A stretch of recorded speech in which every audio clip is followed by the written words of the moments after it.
against Abel his brother and slew him. Cain was angry that God accepted Abel's sacrifice and not his sacrifice. Instead of dealing with his feelings by admitting his part in the situation and allowing God to help him, Cain decided to be quiet and stuff his feelings and, quote, talk with Abel. Sound like they were having an argument to me. What was Cain really feeling? Why didn't he let God know how he felt? Was he feeling hurt or feeling inadequate? How many times do we hold on to anger instead of letting the person who caused the feeling know how we feel and address it with that person? Instead, we hold on to anger and take it out on somebody else. Cain wasn't mad at Abel.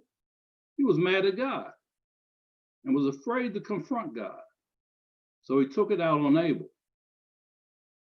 His refusal to deal with his anger at the source brought on his resentment, which led to Abel's murder.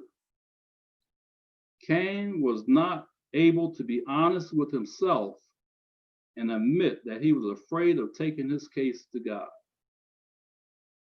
How many times do we feel anger toward a superior, like the boss or the pastor, and are not able to communicate our feelings directly with the superior and take out our anger on someone else, like the wife or the husband or the children? This happens all the time. And people are getting hurt because we did not deal with the source of our anger. Now let's take the case of Sarah and Abraham. In Genesis 16:2, it says, "And Sarah said unto Abram, Behold, now the Lord has restrained me from bearing. I pray thee, go into my maid. It may be that I may obtain children by her." Now Sarah asked Abraham to impregnate her maid servant Sarah, Hagar. She then resented Hagar when the baby was born. Instead of dealing with her part in the deal and taking responsibility for her actions and her feelings, she took it out on Hagar and the baby. What was Sarah feeling? Was she jealous? Was she feeling inadequate? Was she just plain angry that she could not have a baby? Maybe if she could have dealt with her feelings, she might have been able to coexist with Hagar. Furthermore, she exhibited the sin of dishonesty, and she was inconsiderate of Hagar. Then there's Saul and David. In 1 Samuel 18:6-8, it says, "And it came to pass as they came, when David was returned from the slaughter of the Philistines, that the women came out of all the cities of Israel, singing and dancing to meet King Saul with tablets, with joy, and with instruments of music. And the women answered one another as they played and said, Saul hath slain his thousands, and David his 10,000s. And Saul was very wroth, and the saying displeased him. And he said, They have ascribed unto David 10,000, and to me they have ascribed but thousands. And what can he have more but the kingdom?" See, when Saul realized how much the people loved David, Saul resented David so much that he tried to kill him. Instead of dealing with his feelings of jealousy and his low self-esteem, he tried to take out his anger on David. Saul was not honest about his real feelings. Ephesians 4:31 says, "Get rid of all bitterness, rage and anger, brawling and slander, along with every form of malice." In Hebrews 12:15, it says, "See to it that no one falls short of the grace of God, and that no bitter root grows up to cause trouble and defile many." Ecclesiastes 7:9 says, "Do not be quickly provoked in your spirit, for anger resides in the lap of fools."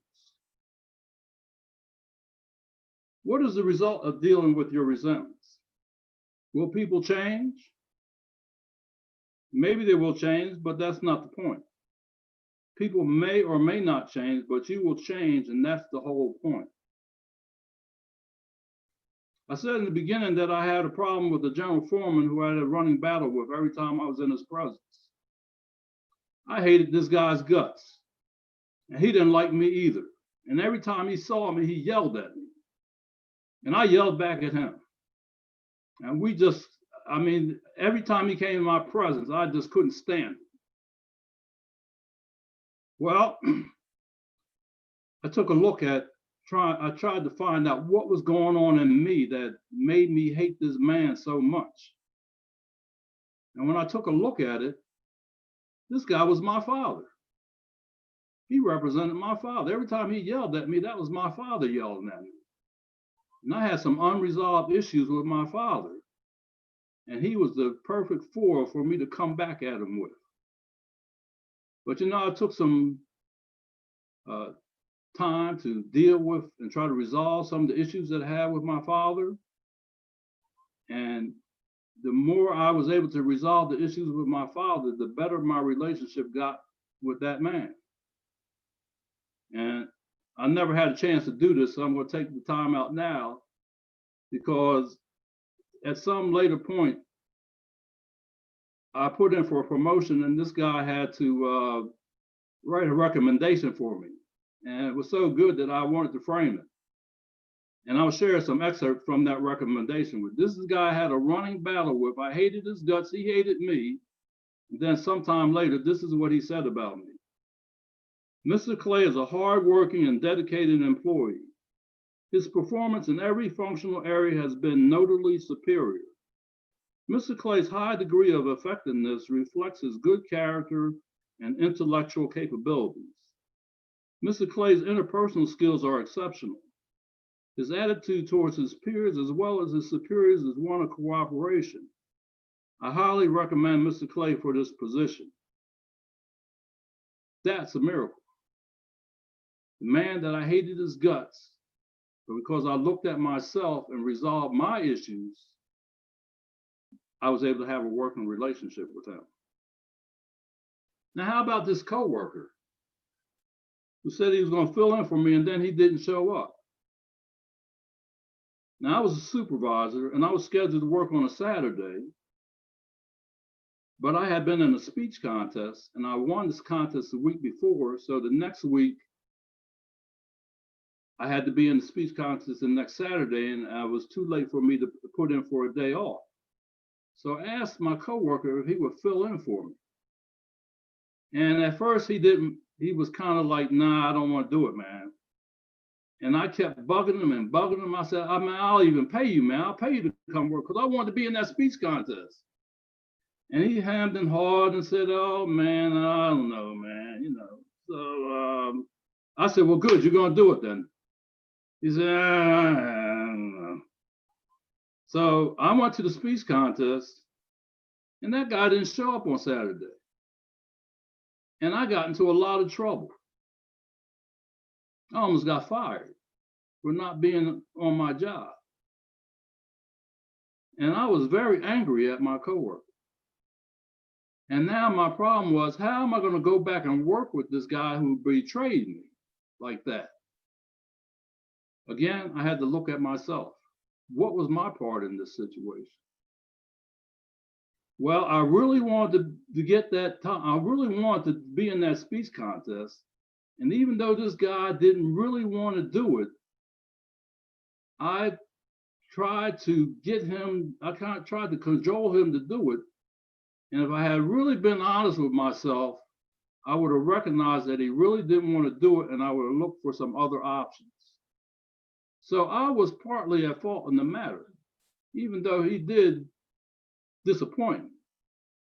But I was able to pray for that guy, and I was able to go back and work with him and have a decent working relationship with him.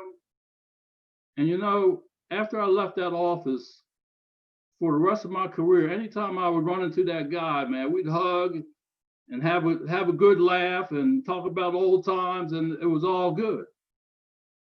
You know, only because I was able to take a look at my part in that situation and pray for this guy and allow that thing to heal. Now my neighbor, white guy, lived next door to me. He was a Trump supporter. Me and him would have some very heavy discussions, very heated. And we talk about different topics like police brutality, welfare, immigration. I told him I'm a black man, man. I said, the cops don't support me. I could go out and get shot. He said, only if you're doing something wrong. But you know something? I was able to listen to that guy, and there were some areas that we actually could agree on. Well, he died about a year ago, and I went to his funeral. At the funeral, I met some of his family members. And they always say, oh, so you're the next door neighbor. We've heard a lot about you, they would say. Frank told us about the conversations that he had with you. He told us he really enjoyed talking with you. He said he learned a lot from you. Again, taking a look at that man and realizing he wasn't a bad man. He just had different life experiences than I had. He was a hardworking, pulled himself by his bootstrap guy, you know, and his feelings for what he had was real. And I was able to accept him as he was. You know what I mean? And then finally, my daughter. In her sophomore year in college, she came home on spring break and told me that she was going to New York to visit her friend who lived in North Jersey, and that she was going to spend the weekend with her. I asked her how was she going to get there. She said she was going to take the bus. So I said, well, where are you going to stay? She said she was going to stay with her friend's aunt who lived in Harlem. I was in shock. My baby girl wants to go to Harlem for the weekend? My immediate thought was, no way, it's not going to happen. But again, I was able to look at myself and address my feelings of fear. My fear. She wasn't afraid. I was afraid. So I had to own my feelings, and I had to be okay with my feelings. Then I had to act on the facts and not my fear. The truth is, here was a young lady who had been to Europe on a 3-week trip while she was in high school. She went to Haiti for a week, also in high school, and spent a couple of weeks in Senegal, West Africa, after she graduated from high school. And now she was living in Pittsburgh, going to school in Pittsburgh and living in Pittsburgh. So, based on the facts and not on my fear, she went to New York and had a good time. A lot of us, like myself, grew up in families that did not allow us to express our feelings. So we learned to stuff our feelings. You know what they said, you better stop crying. If you want to cry, I'll give you something to cry about. Or my mother would say, boy, you better not poke your lips out at me. I was not allowed to own my feelings. So therefore, nobody ever hurt me. They just made me angry. We have to get to the point where we can allow ourselves to feel whatever we feel and not judge ourselves. Feelings are not to be judged. They are to be felt. That's all, pure and simple. This may be hard for some. I know it's hard for me. But with God's help, we can learn to explore the depths of our emotions. We can feel hurt, guilt, shame, depression, loneliness, boredom, sleepiness, hopefulness, appreciation, respect, pride, awareness, creativity, playfulness, energetic, sexy, excited, anxious, insecure, submissive, helpless, confused, rejected, critical, hateful, rage, angry, and on and on. We'll have to work at being able to feel and own and express the full range of our emotional repertoire. It won't be easy, but if we work at it, we will get better at it. In closing, I'd like to leave you with James 1, verse 12. Blessed is the one who perseveres under trial, because having stood the test, that person will receive the crown of life that the Lord has promised to those who love him. Thank you, everybody, for listening, and thank you, Pastor Flores, for giving me an opportunity to share this word. Amen. Amen, Deacon. Amen. Wonderful, Deacon Clay. That was wonderful. Very good word. Thank you so much. Thank you, Deacon Clay. There goes some Excellent. Zion victors again. All right, all There right. goes some Zion Amen, victors again. amen. Very good. I needed that And word. Excellent. You helped God us. bless you all. Yeah. Amen. You helped us. You thumbs up. They stepping on our Good job. Good toes. job. Deacon Clay, that was a good word tonight. Yes. Yeah. That was Good good. job. Good job. Amen. You helped us. Amen. Thank Good. you. Praise God. Yes, indeedy. I didn't realize I